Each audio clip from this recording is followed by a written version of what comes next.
Beras, atau nasi, itu lebih dari sekadar makanan pokok di Indonesia. Nasi sudah mendarah daging dalam budaya, ekonomi, dan kehidupan sehari-hari bangsa kita. Selama berabad-abad, nasi menjadi dasar makanan orang Indonesia, melambangkan kemakmuran dan sumber kehidupan. Sering kita lihat keluarga berkumpul di meja makan yang penuh dengan berbagai hidangan nasi. Setiap hidangan nasi itu menunjukkan kekayaan warisan kuliner Indonesia yang unik. Tapi, naik turunnya harga beras sering bikin cemas banyak orang di seluruh negeri, baik pembeli maupun petani. Kalau harga melambung tinggi, ini bukan cuma masalah ekonomi, tapi juga masalah sosial yang memengaruhi kehidupan jutaan orang setiap hari. Petani yang kerja keras di sawah paling merasakan dampak naik turunnya harga ini. Mereka sering terjepit antara biaya produksi yang tinggi dan harga jual panen yang rendah. Di sisi lain, pembeli, apalagi yang pendapatannya pas-pasan, jadi susah membeli kebutuhan pokok ini. Pemerintah seringkali menghadapi tugas sulit untuk memastikan pasokan beras stabil dengan harga terjangkau. Ini butuh keseimbangan antara mengatur impor, menjaga stok cadangan, dan mendukung petani lokal lewat subsidi dan bantuan lainnya. Kenaikan harga beras ini tantangan yang terus berulang. Makanya, pemerintah punya berbagai cara untuk mengurangi dampaknya. Misalnya, intervensi pasar, pengendalian harga, dan program bantuan sosial untuk meringankan beban masyarakat yang paling membutuhkan. Salah satu caranya adalah pembagian beras bersubsidi untuk keluarga kurang mampu. Tujuannya, biar pas harga naik, tidak ada yang kelaparan. Ini bagian dari strategi besar untuk menjaga stabilitas sosial dan ketahanan pangan. Tujuan utamanya adalah melindungi masyarakat dari gejolak harga, sekaligus memastikan petani dapat imbalan yang adil. Dengan begitu, pemerintah berharap bisa menciptakan ekonomi perberasan yang berkelanjutan dan menguntungkan semua pihak. Kekhawatiran soal harga beras yang terus naik belakangan ini mendorong pemerintah untuk meninjau ulang strateginya, termasuk mencari teknologi baru dalam produksi beras, memperbaiki efisiensi rantai pasok, dan meningkatkan keterbukaan informasi pasar. Campur tangan pemerintah di pasar beras itu penting sebagai jaring pengaman sosial. Ini melindungi kelompok masyarakat rentan dari guncangan ekonomi. Langkah-langkah ini sangat penting untuk menjaga kepercayaan publik dan memastikan kebutuhan dasar masyarakat terpenuhi. Nah, di video kali ini, kita akan bahas lebih dalam soal langkah terbaru pemerintah Indonesia untuk mengatasi kenaikan harga beras, yaitu pembagian bantuan sosial berupa beras, atau yang dikenal dengan Bansos Beras. Program ini tujuannya untuk memberi bantuan langsung kepada mereka yang paling terdampak kenaikan harga, jadi beras tetap bisa dijangkau semua orang. Lewat program ini, pemerintah berharap bisa menstabilkan harga beras, mendukung petani lokal, dan memastikan setiap orang Indonesia bisa mendapatkan bahan pokok penting ini. Keberhasilan program seperti ini sangat penting untuk menciptakan sistem pangan yang kuat dan adil di Indonesia. Untuk menjawab kekhawatiran soal kestabilan harga beras, pemerintah Indonesia mengumumkan sebuah langkah penting. Inisiatif ini, yang dikenal sebagai Bansos Beras, bertujuan untuk mengatasi kenaikan harga beras yang makin meresahkan banyak rumah tangga di seluruh negeri. Sejumlah besar beras bantuan sosial, yaitu sebanyak 360.000 ton, direncanakan akan dibagikan selama bulan Juni dan Juli 2025. Operasi besar ini butuh perencanaan dan koordinasi yang matang supaya berasnya sampai ke tangan orang-orang yang paling membutuhkan. Tujuan utamanya adalah menstabilkan harga beras di tingkat pedagang eceran maupun grosir di seluruh negeri. Dengan begitu, pemerintah berharap bisa meringankan beban keuangan keluarga dan memastikan beras tetap terjangkau untuk semua. Dengan menyalurkan beras langsung ke rumah tangga sasaran, program ini bertujuan memberi bantuan cepat bagi mereka yang kesulitan karena harga pangan tinggi. Pemerintah bertujuan mengurangi tekanan permintaan di pasar bebas. Langkah strategis ini diharapkan bisa menyeimbangkan pasokan dan permintaan, sehingga mencegah kenaikan harga lebih lanjut. Kementerian Pertanian menekankan pentingnya langkah-langkah seperti ini untuk memastikan beras tetap mudah didapat dan terjangkau. Mereka menyoroti pentingnya ketahanan pangan dan peran pemerintah dalam menjaganya. Keberhasilan program ini akan diawasi ketat sebagai penentu kemampuan pemerintah dalam mengelola gejolak harga pangan. Para analis dan ahli akan memantau hasilnya untuk menilai seberapa efektif langkah ini dan dampaknya terhadap ekonomi secara luas. Tulang punggung program bansos beras ini adalah Perum Bulog, badan logistik milik negara. Bulog mengelola cadangan beras nasional, memastikan pasokan cukup untuk kebutuhan dalam negeri dan untuk intervensi pasar. Untuk pembagian di bulan Juni-Juli 2025, sebanyak 360.000 ton beras akan diambil dari stok Bulog.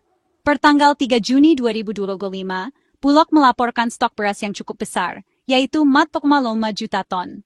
Cadangan ini memberi pemerintah kekuatan untuk memengaruhi dinamika pasar dan menjawab tantangan ketahanan pangan. Keberhasilan program bansos beras ini tergantung pada sampainya bantuan ke orang yang paling membutuhkan. Pemerintah memprioritaskan daerah-daerah yang bukan penghasil beras utama dan daerah yang harga berasnya naik cukup tinggi. Daerah perkotaan juga jadi prioritas karena ketergantungan mereka pada pasokan dari pasar. Intervensi ini diatur sedemikian rupa untuk menstabilkan harga di tingkat konsumen tanpa merugikan pendapatan petani. Data yang akurat tentang produksi di daerah, tingkat harga, dan kerentanan rumah tangga sangat penting agar pembagiannya adil. Untuk memahami kenapa ada bansos beras di bulan Juni-Juli, penting untuk kita lihat dulu harga beras di bulan Mei 2025. Data dari Badan Pusat Statistik memberi kita gambaran harga beras di berbagai tingkat rantai pasok. Di tingkat penggilingan, harga rata-rata adalah 12.000 per kilogram, turun sedikit dari bulan April. Harga di tingkat grosir menunjukkan kenaikan tipis, yang ikut menambah total biaya. Harga eceran di bulan Mei mencapai 15.094 per kilogram. Ini makin bikin khawatir soal daya beli masyarakat. Kondisi harga yang naik pelan-pelan inilah yang ingin diatasi oleh program bansos beras. Tujuan utama pembagian 360.000 ton bansos beras adalah untuk menstabilkan harga. Usaha pembagian besar-besaran ini dirancang untuk memastikan beras, makanan pokok jutaan orang, tetap terjangkau dan bisa didapat oleh semua lapisan masyarakat. Dengan memasukkan jumlah beras yang begitu besar ke pasar, pemerintah bertujuan melawan kemungkinan kelangkaan yang bisa menaikkan harga. Dengan menyalurkan beras ke jutaan keluarga, program ini bertujuan mengurangi permintaan pasar dan meringankan tekanan harga. Inisiatif ini sangat penting, terutama untuk rumah tangga berpenghasilan rendah yang sebagian besar uangnya habis untuk makanan. Dengan meringankan beban keuangan keluarga-keluarga ini, program ini tidak hanya membantu menstabilkan harga, tapi juga mendukung kestabilan ekonomi secara keseluruhan.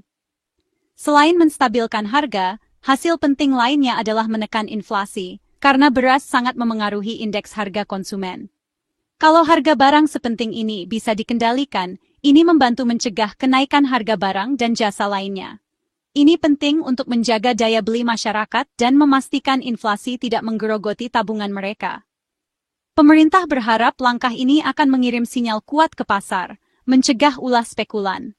Spekulan sering menaikkan harga dengan membuat kelangkaan palsu, tapi dengan pasokan beras yang stabil, kegiatan seperti itu bisa dikurangi. Ini, pada gilirannya, menciptakan kondisi pasar yang lebih stabil dan mudah ditebak. Keberhasilan pembagian ini akan diukur dari dampaknya terhadap harga beras dan pengendalian inflasi. Para analis akan memantau dengan cermat tren pasar dan fluktuasi harga untuk menilai keefektifan program ini. Jika berhasil, model ini bisa diterapkan pada kebutuhan pokok lainnya untuk memastikan kestabilan ekonomi yang lebih luas. Mekanisme pemantauan akan melacak pergerakan harga di daerah-daerah yang menerima bantuan untuk mengevaluasi keefektifan program. Mekanisme ini termasuk pengumpulan dan analisis data secara langsung, yang akan memberikan informasi berharga tentang bagaimana pembagian ini memengaruhi pasar lokal.